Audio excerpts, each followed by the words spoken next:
Walk and Talk Finance with David and Nikhil. No notes, one take. Budgeting. I was going to ask you the same thing. Came to me yesterday. It's a great minds and all. I've used Mint like you, but I think Intuit has not invested in Mint. And while it's a good free app, it's not the best. I didn't notice the mathematical errors, but then you're smarter than I am. But certainly having to go in and fix the categorizations is a bit tiresome, although it does help you make sure you're keeping to your budget.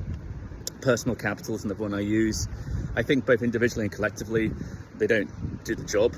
Although I do like the way it aggregates net income, appreciation in certain investments you have, annual and monthly dividend income.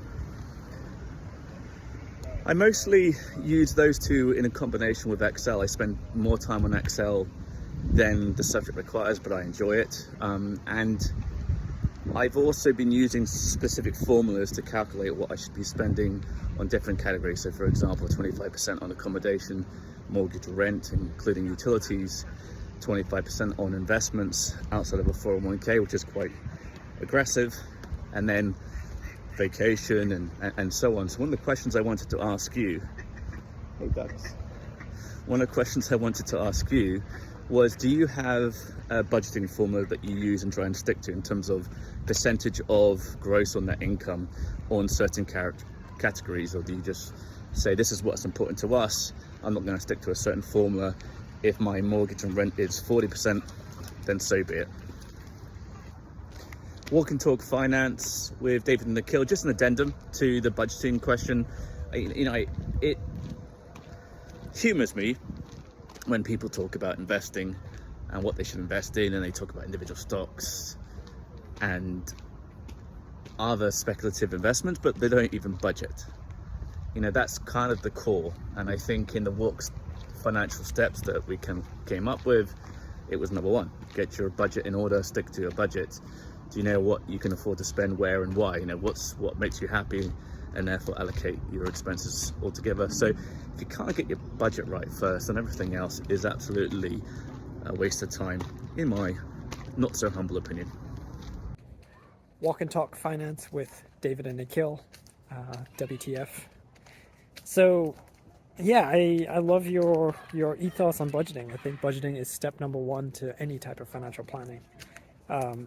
You can't talk about individual stocks and all of that. That's and tax and all of that if you don't have the budgeting down. 100% agree with you. I do think, going back to the reviews on Mint, I can't disagree with anything you said about Intuit. I think Mint could be such a powerful tool if they linked up the tax and it did all of it together. You track your budget on a weekly basis, monthly basis, whatever it may be. I find Mint really useful to track to the envelope method. That is, you have a set amount for each part of your budget. So for entertainment, for food, for restaurants, for kids, whatever it is. I actually think Mint does a great job. My issue with Mint is it can't do the simple outflows minus inflows properly. And I find that number wrong. And I'm kind of come on guys, that's super simple math.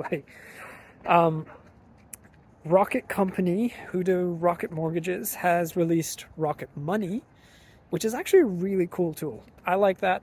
It's a different type of budgeting. It's more if you want to budget high level, you don't want to manage to nitty gritty. You maybe want to manage to a certain, not going below a certain amount in your account every month. Rocket Money actually does a great job of tracking those expenses and subscriptions and stuff like that. I've used Personal Capital.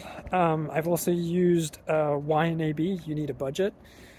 Wasn't a huge fan of those, to be honest. It was just quite difficult to kind of track. Personal Capital, you have people calling you as well to see if you want to invest in certain portfolio funds. I just don't like that. The other one I would recommend is Tiller. It's a much smaller company. It's basically a Google Sheets add-on. If you're an Excel person like me, I think that's a great tool. It's a fantastic tool to kind of link up all your accounts, figure out your balance sheet, how much are you worth, all of those things. So yeah, that's my take on budgeting. Walk and Talk, WTF with David and Nikhil. So wanted to do a second episode on the budgeting. you asked me what my percentages were on all the different areas. So, personally speaking, if you had to ask me on rent and mortgage, I'd probably spend about 25% of our joint income to me and my partner. I recently I recently read a book, I Will Teach You to Be Rich, by Ramit. And Ramit talks about the Jenkins rule. The Jenkins rule to budgeting. Jenkins was a CNBC money editor.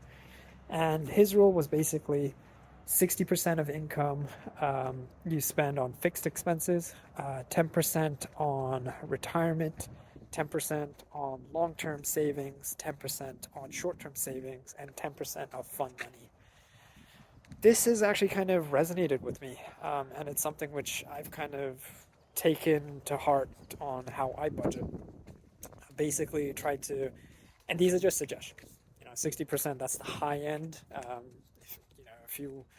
If you can, like for me, I try to keep my fixed expenses probably down to, I would say 50, if not less. And yeah, it's kind of an interesting way on how you should save for retirement, how you should save for long-term savings. What do long-term savings mean?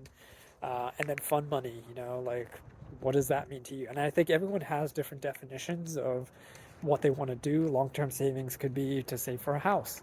Fund money could be investing in stocks for some people. Fund money could be going out for other people. So like, it's really fungible for depending on different people.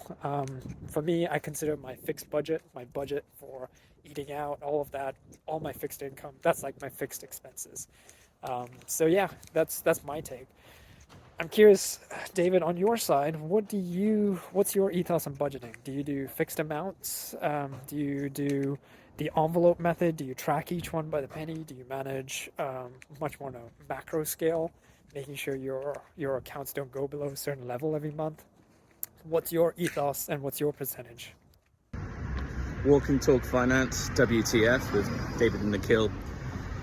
I think that was your best video yet on budgeting. Really gripping, really intuitive stuff. I guess to address a few points on it, because I'm walking downstairs, so excuse the distraction. Rocket Money, I'm going to check it out. I think we're on the same page when it comes to budgeting and apps. None of them do exactly what you need, and I wonder if that's by design to force you to interact with a human where they can upsell you and charge you things. Hey. Personal Capital are constantly calling me, so I guess that's a case in point. The key thing we've come to on this one is, what do you want to achieve and why in your budget, and then stick to it.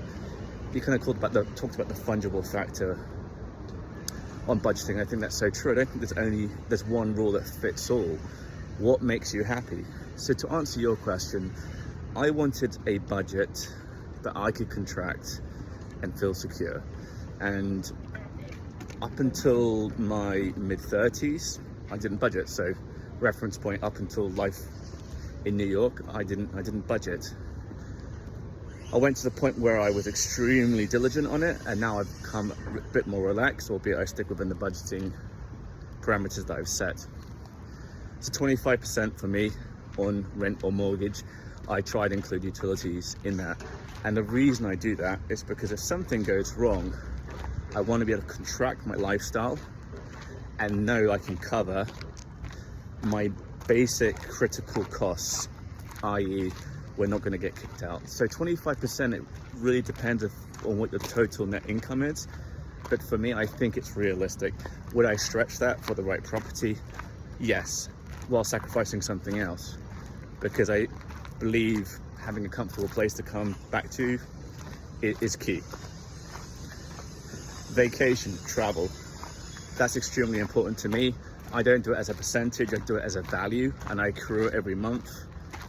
And then obviously I take from that accrual to pay for the vacation while looking for great deals, using points, using miles, etc., which I normally am pretty good at, and maybe that's another episode. Groceries, again, a fixed lump sum. Electronics, fixed lump sum, I accrue for it. So if I want a new Apple phone at the end of the year, I budget for what that will cost, and I accrue for it every single month. What else is a percentage of investing? Yeah. Okay. So I think I said in my last episode, 25%. When we were living in New York, I was doing a lot more than that, which I'm mostly grateful for. I was also spending a lot more on dining out and drinking out in New York. That's not the case now for a variety of reasons, but investing is now 25% for me. So to your point, you got to work out what makes you happy and why. You talked about the contributor Revi. I'm not as in love with him as others are, but I have taken a few key points away. One is why buy if renting is a lot cheaper, and also do what makes you happy. That's the whole point of the budget. If you're not enjoying yourself because you're saving for the future, sometimes strategically that's imperative, but life is short. Enjoy yourself. My question to you is on renting versus buying. When do you think it makes sense to rent versus buy? Because this is an upcoming question for myself.